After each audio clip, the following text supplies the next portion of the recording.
দুনিয়ার লোভ, দুনিয়ার নেশা বাড়ানোর প্রতিযোগিতা, আরো গাড়ি, আরো বাড়ি, আরো বিল্ডিং, আরো দালান, আরো জায়গা, আরো জমি, আরো ক্ষেত, আরো ফসল, আরো নেতাগিরি, আরো মাতব্বরি, আরো অহংকার, জি ফুত, এই নিয়ে বাড়াবাড়ি। আল্লাহ তাআলা বলে সব এগুলো তোমাদেরকে ডুবাইয়া দিল, আখিরাত ভুলাইয়া দিল। হাত্তা জুরতুমুল মাকাবির, এভাবেই একদিন কবরেই পৌঁছে গেলাম। একদিন তো কবরেই পৌঁছে গেলা। কাল্লা সাউফা তা'লামুন, আল্লাহ বলে সাবধান বান্দা, এই কবরে আসলেই তুমি জানতে পারবা তোমার নাফরমানির শাস্তি কি। সুম্মা কাল্লা সাউফা তা'লামুন, আবারও জানতে পারবা হাসরের ময়দানে জাহান্নামের শাস্তি দিয়া তোমার নাফরমানির পরিণতি কি। দুইবার বলছেন আল্লাহ, একবার বলছে কবরে জানতে পারবা তোমার নাফরমানির শাস্তি কি, আরেকবার জাহান্নামে জানতে পারবা হাসরে তোমার নাফরমানির শাস্তি কি। সামান্য কয়টা বুট বেচতে বেচতে বেচারা এক ওয়াক্ত নামাজ পড়ে না, কদ্দুর চা বেচে, দুইটা বন বেচে, বেচারা এক ওয়াক্ত নামাজ পড়ে না। একটা অটো চালায়, নামাজ পড়ে না। একটা সিএনজি চালায়, নামাজ পড়ে না। 12,000 14,000 টাকার একটা বেতন, এই কদ্দুর চাকরি করে, এটুকুর জন্য একটা নামাজ, একটা সেজদা দেয় না আল্লাহকে। হায় রে নাফরমান, কি পাইয়া আল্লাহরে ভুলে গেল। এই একটা বুটমুড়ির দোকান, একটা বন বিড়ির দোকান, একটা অটো, একটা সিএনজি, 12,000 14,000 20,000 টাকার একটা সামান্য চাকরি, এই সামান্য এটুকুর জন্য আল্লাহকে ছেড়ে দিলেন, আখিরাতকে ভুলে গেলেন। আস্তাগফিরুল্লাহ, আস্তাগফিরুল্লাহ। প্রিয় ভাই আমার, ছেলেরা আমার, তোমাদেরকে বলি ভাইয়া, 12,000 টাকার একটা বড় মোবাইল অথবা 18,000 টাকা 20,000 টাকার একটা মোবাইল পাইয়া আল্লাহকে এইভাবে ভুলে গেলা। নিজের চরিত্র, নিজের ইজ্জত, নিজের আত্মমর্যাদা, নিজের বংশের মর্যাদা, বাবা মায়ের সম্মান, ইসলামের সম্মান, আল্লাহর কথা, রসুলের কথা, কবর, মরণ, আখিরাত সব ভুলে গেলা ভাইয়া।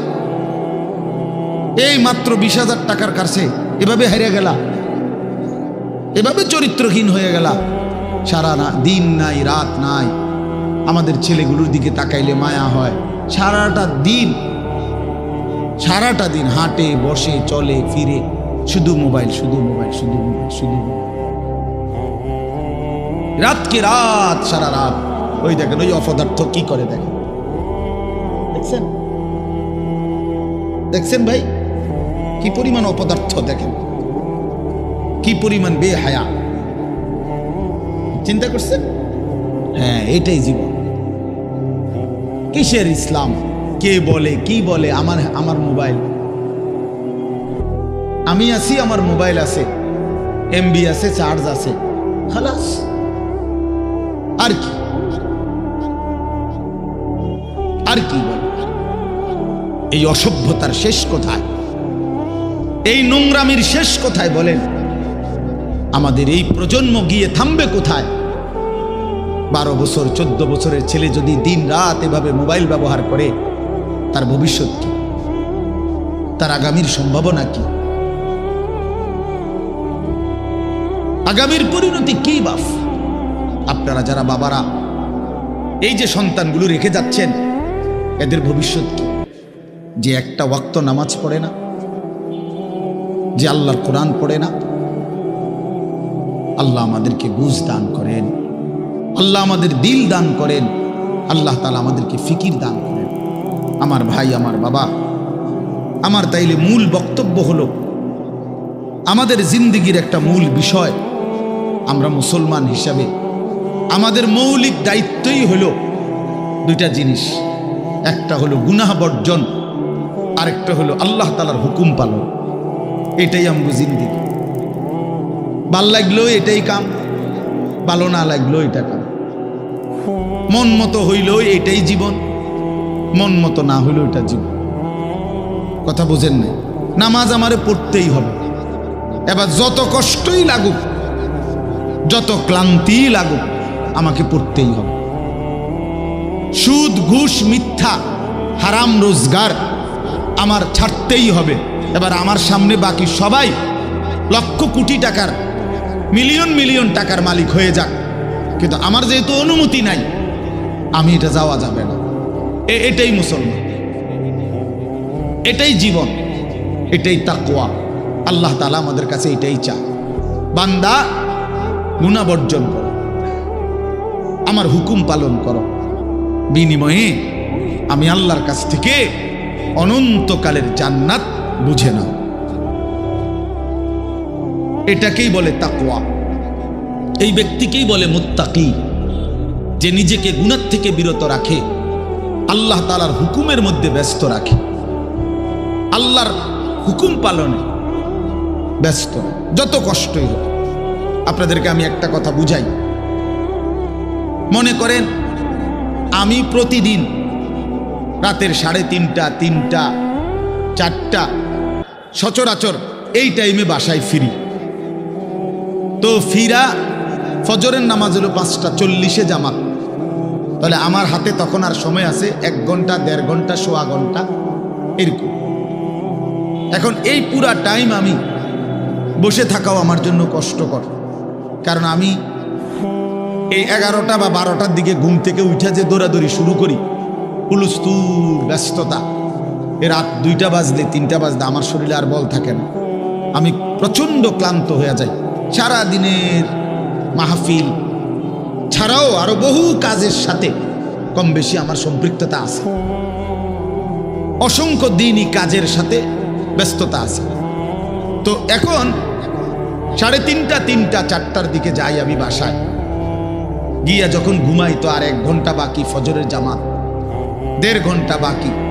আমার জন্য ভীষণ কষ্ট হয় এই সময় আবার উঠা ফজরের জামাত ধরা। আমি আমার ঘুমের চারদিকে 3টা অ্যালার্মওয়ালা, একটা অ্যালার্মওয়ালা ঘড়ি, 2টা মোবাইল, একটা চায়না মোবাইল, পিছনে পুরাটাই স্পিকারওয়ালা, অনেক আওয়াজ হয়, ভীষণ আওয়াজ এটা। এইটা একটা, এই মোবাইল একটা, আবার একটা অ্যালার্ম ঘড়ি, 3টা একসাথে। একটা টি টেবিলের উপরে, একটা আমার কাপড় চোপড় রাখি, আমার একটা ছোট্ট আলমারি আছে, এটার উপরে একটা আমার মাথার কাছে, অর্থাৎ একটু দূরে রাখি এই জন্য যে অনেক সময় হয় কাছেরটা অ্যালার্ম বাজতে বন্ধ করে দিছি ঘুমের তাড়না, তো এইটা তো বাজে, ওইটা তো বাজে। তার মানে 3টা একসাথে যখন বাজা শুরু করে, শেষ পর্যন্ত আমাকে উঠতেই হয়, কারণ প্রচন্ড ঘুম রাইখাও আমি তখন উঠা জামাতে শামিল হওয়ার চেষ্টা করি। কেন? আমি এটা বিশ্বাস করি, মরিবাসি আমারও তো নামাজ পড়তেই হবে। কথা বুঝছেন কিনা আমার? তাহলে এটা যদি কারো সিদ্ধান্ত হয়, ভাই আমাকে এটা পড়তেই হবে, আমাকে এটা করতেই হবে, আমার এটা লাগবেই, এই ছাড়া আমার কোনো উপায় নাই। তো এই ছাড়া যেহেতু আমার কোনো উপায় নাই, অতএব এটাই আমার জিন্দিগি, এটাই আমার জীবন, এটাই আমার জীবন। এই পৃথিবীর সব মানুষ, পৃথিবীর সব সুন্দরী দেখুক, আমার জন্য যেহেতু অনুমতি নাই, আমি শুধু আমার বিবিকেই দেখি। কথার কথা, আমার যেটা অনুমতি আছে আমি তাকেই দেখতে হবে। এই পৃথিবীর কোটি কোটি মানুষ হারাম রোজগার করুক, কিন্তু আমি বিশ্বাস করি আমার আখেরাত আছে, আমার আল্লাহর সামনে হিসাব দিতে হবে।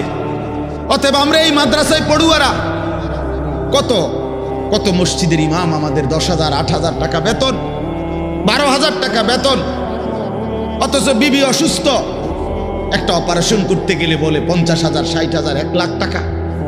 বেচারার চোখ দিয়া পানি পড়ে যে হায় কোত্থেকে কি হবে।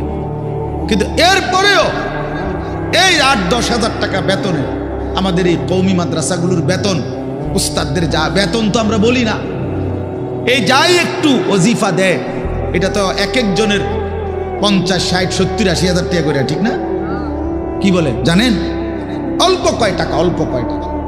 এইটুকু দিয়ে খোদার 30 দিন আখেরাতের আশায়, পরকালের আশায় কলজা বাইন্ধা হারাম থেকে বাইচা জিন্দিগি চালায় বাপ। কারণ মুমিন বিশ্বাস করে এটাই আমার শেষ না, ইমানদার বিশ্বাস করে মুত্তাকি বিশ্বাস করে এখানে আমার শেষ না, ऐसे रहे या वैसे रहे वहां देखना फिर कैसे रहे। দুনিয়া এমনি কিংবা হেমনে একভাবে না একভাবে থেকেই গেলাম, দেখার বিষয় হলো সেখানে কেমন থাকবো। নিজের ভালো দরকার, নিজের কল্যাণ দরকার, নিজের বিবেক নিজের অনুভূতি দরকার। আমি যদি কিছুই উপলব্ধি না করি তো কি শুনলাম? 30 বছর জুমার বয়ান শুনে, 40 বছর ধরে জুমার বয়ান শুনতেছে, অথচ বেচারার কোনো পরিবর্তন নেই। এ কি জিন্দি? 30 বছর ধরে বয়ান শুনতেছে, অথচ কোনো চলাফেরা, আদব, আখলাক, চাল চলন, উঠা বসা, লেনদেন, আচরণ, উচ্চারণ কিছুতেই পরিবর্তন নাই। তো কি ফায়দা হল বলেন? এই জন্য দয়া করে কোরআনুল কারীম আমাদের জিন্দেগি পরিবর্তনের জন্য, জীবন সাজিয়ে তুলবার জন্য, হুদাল্লিন নাস, এটা মানুষের হেদায়েত, হুদাল্লিল মুত্তাকিন, যারা আল্লাহকে ভয় করতে চায়, আখিরাত পেতে চায়, জাহান্নাম থেকে বাঁচতে চায়, আল্লাহর নাফরমানি ছাড়তে চায়, জান্নাত পেতে চায়, আল্লাহ পাকের গোলামি আর বন্দিগি করতে চায়, আল্লাহ বলেন তাদের জন্য সুস্পষ্ট, পূর্ণাঙ্গ, নিখুঁত হেদায়েত। এখান থেকে জান্নাত, একদম নিখুঁত লোকেশন। কোরআন লোকেশন একদম নিখুঁত। কোরআনুল কারীম আল্লাহ তাআলা এই জন্যই নাজিল করছে। বহু সিফাত কোরআন শরীফের আল্লাহ তাআলা বলছে।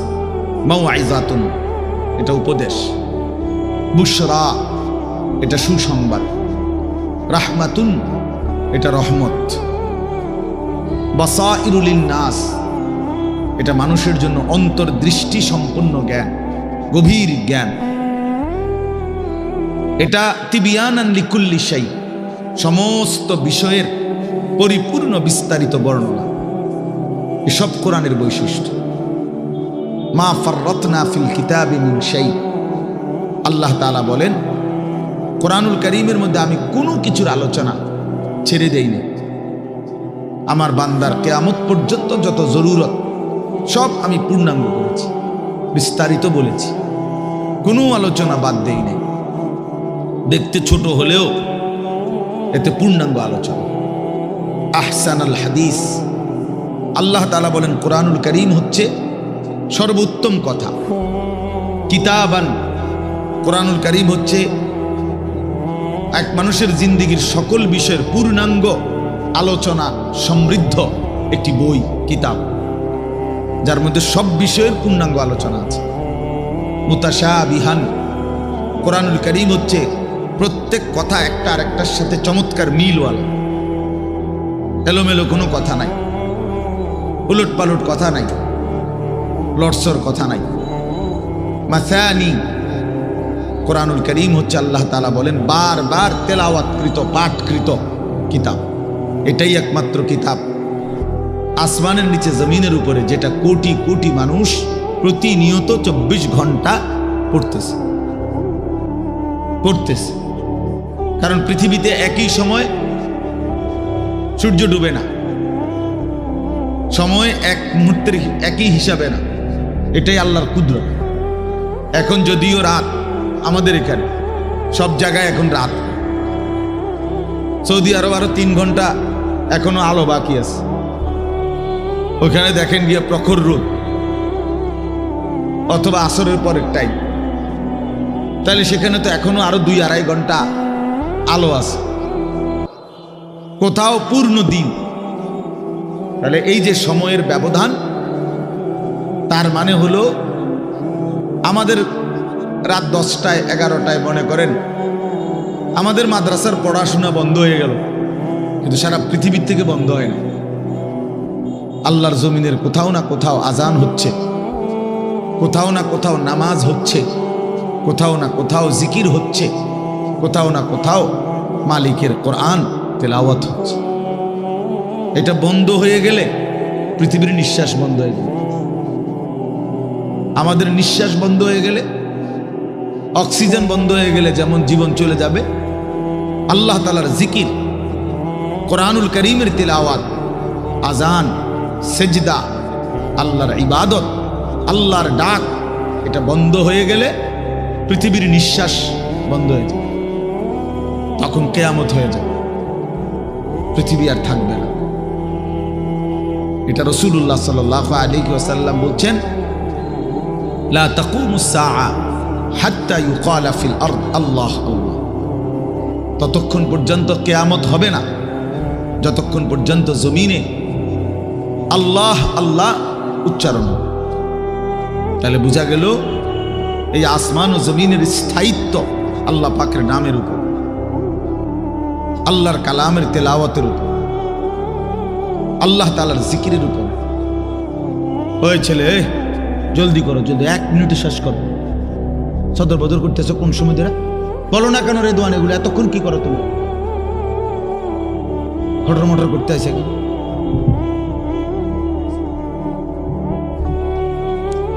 তো